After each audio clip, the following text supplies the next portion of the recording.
নমস্কার বন্ধুরা, অনুভার রান্নাঘরে সবাইকে স্বাগত জানাচ্ছি। হাজির হয়ে গেলাম আরও একটি নতুন রেসিপি নিয়ে।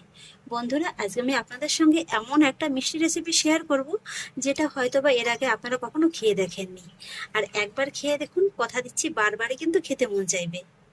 আর এই মিষ্টিটা একবার একটু আপনারা বেশি করে বানিয়ে কিন্তু প্রায় মাস জুড়ে সংরক্ষণ করে খেতে পারবেন। খেতে কিন্তু দুর্দান্ত লাগে। আর সেই জন্য দেখুন বন্ধুরা, একটা কড়াই নিয়ে নিয়েছি। তার মধ্যে নিয়ে নিচ্ছি একটা মেজারমেন্ট কাপ মেপে 2.5 কাপের মতো নর্মাল জল। আর তারপরে জলের মধ্যে অ্যাড করব 1 চা চামচের 1/3 মতো লবণ। লবণটা কিন্তু এখানে খুব বেশি দিতে যাবেন না, কারণ এই মিষ্টিটায় লবণটা খুব বেশি হলে কিন্তু খেতে ভালো লাগবে না। আর তারপর দিয়ে দেবো 1 টেবিল চামচ চিনি। আর এবার দিয়ে দেবো 1 টেবিল চামচ সাদা তেল। এখানে আপনারা সাদা তেলের পরিবর্তে কিন্তু ঘিও ব্যবহার করতে পারেন।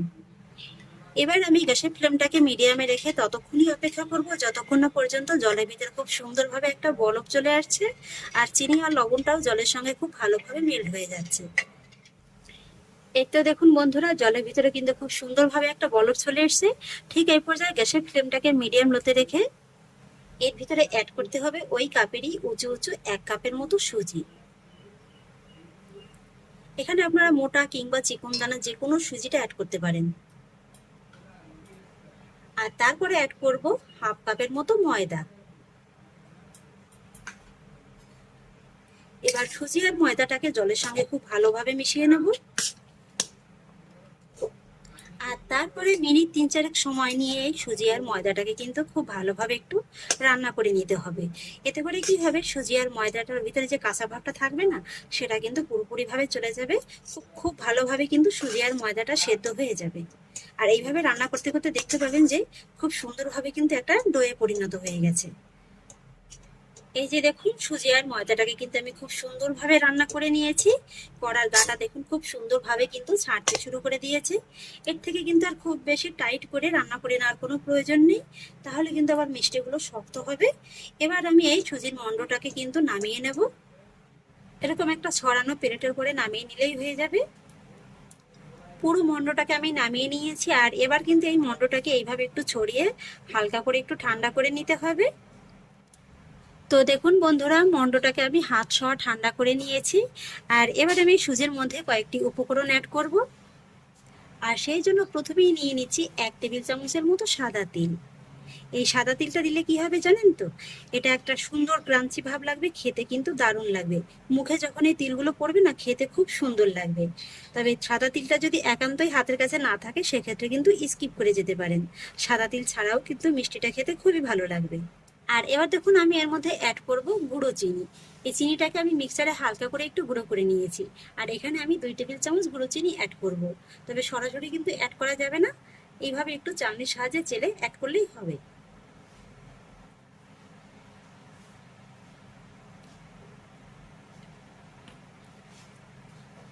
চিনি গুঁড়োটাকে এইভাবে একটু ভালোভাবে চেলে নেব।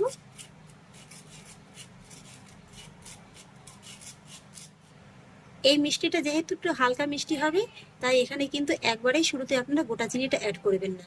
এভাবে যদি আপনারা গোটা চিনিটা শুরুতেই অ্যাড করেন না, তাহলে কি হবে, এই যে মণ্ডটা আছে না, এটা কিন্তু প্রয়োজনের তুলনায় বেশি নরম হয়ে যাবে। তাই প্রথমে 2 টেবিল চামচ গুঁড়ো চিনি অ্যাড করবেন। আর 1 টেবিল চামচ তো রান্নার শুরুতেই অ্যাড করেছিলাম। আর এখন অ্যাড করব 1 টেবিল চামচ গোটা চিনি। এই গোটা চিনিটা দিলে কি হবে জানেন তো, এই মিষ্টিটা যখন তৈরি হবে, এই গোটা চিনিটা হালকা একটু চেয়ে চেয়ে থাকবে, দেখতেও ভালো লাগবে, খেতেও ভালো লাগবে। এখানে আমি তবে খুব বেশি মোটা দানা চিনিটা পাইনি। এখানে যদি আপনারা হাতের কাছে একদম মোটা দানা চিনিটা পান, সেটা দিলে কিন্তু আরো ভালো হবে। এবার সবশেষে অ্যাড করব 1/4 টিস্পুনের মতো বেকিং সোডা। এবার ফাইনালি সমস্ত উপকরণগুলোকে খুব ভালোভাবে মেখে নেব। এখানে কিন্তু আপনারা সামান্য একটু ভাজা চীনাবাদামটাও অ্যাড করতে পারেন, সেটা দিলে কিন্তু খেতে আরো ভালো লাগবে। বন্ধুরা, এত অল্প উপকরণে যে এত সুন্দর একটা রেসিপি তৈরি করা যায়, আপনারা কিন্তু ভাবতেও পারবেন না। আর এই রেসিপিটি তৈরি করে খেয়ে দেখার পরেই আপনারা বুঝতে পারবেন যে এত অল্প উপকরণে এত টেস্টি একটা মিষ্টি রেসিপি তৈরি করা যায়। এইতে দেখুন বন্ধুরা, সুজি আর ময়দাটাকে কিন্তু আমি খুব ভালোভাবে মেখে নিয়েছি। এইভাবে কিন্তু একেবারে স্মুথ করে মেখে নিতে হবে। আর এবার আমি মণ্ডটাকে ঢাকা চাপা দিয়ে 10 মিনিটের মতো একটু রেস্টে রেখে দেব। 10 মিনিট হয়ে গেছে, এবার ঢাকাটাকে তুলে নিচ্ছি। এই 10 মিনিটের মধ্যে কিন্তু ডোটা আরো ভালোভাবে সেট হয়ে গেছে।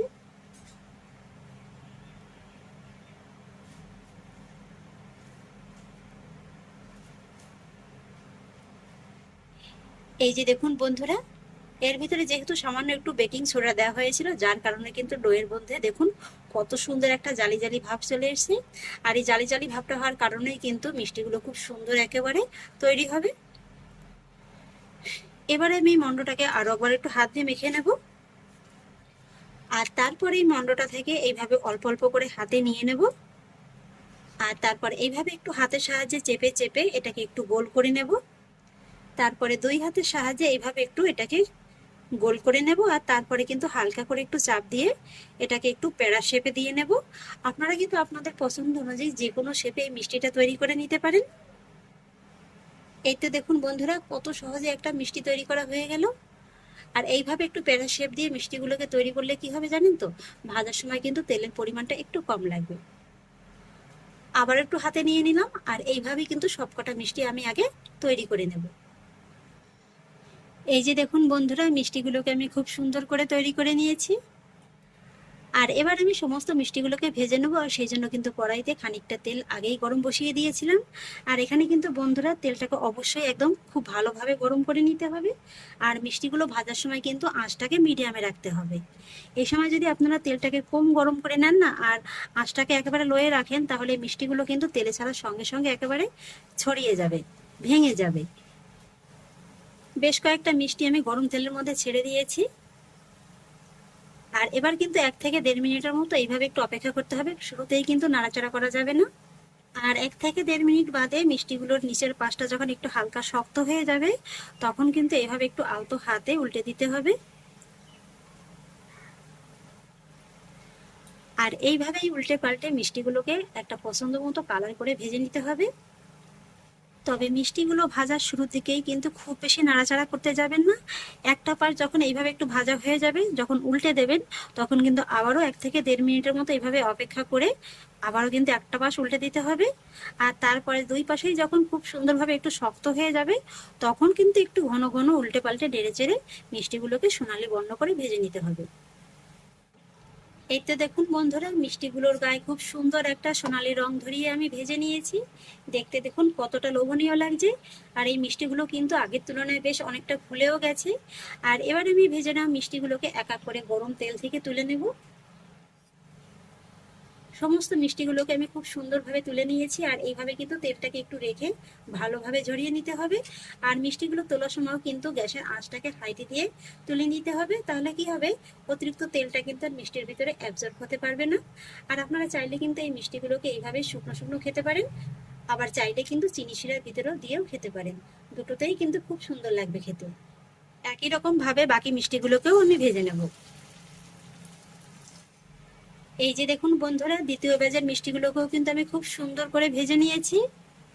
আর একটু খেয়াল করে দেখুন, প্রথম ব্যাচের মিষ্টির থেকে কিন্তু আমার দ্বিতীয় ব্যাচের মিষ্টিগুলো বেশি ভালো হয়েছে।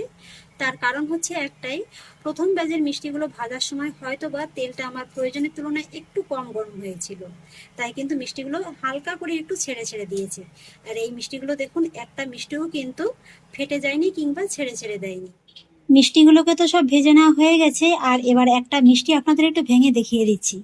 আপনারা দেখলেই বুঝতে পারবেন যে মিষ্টিগুলো কত সুন্দর, উপর থেকে খাস্তা আর ভিতরে দেখুন হালকা জুচি হয়েছে। এই যে দেখুন,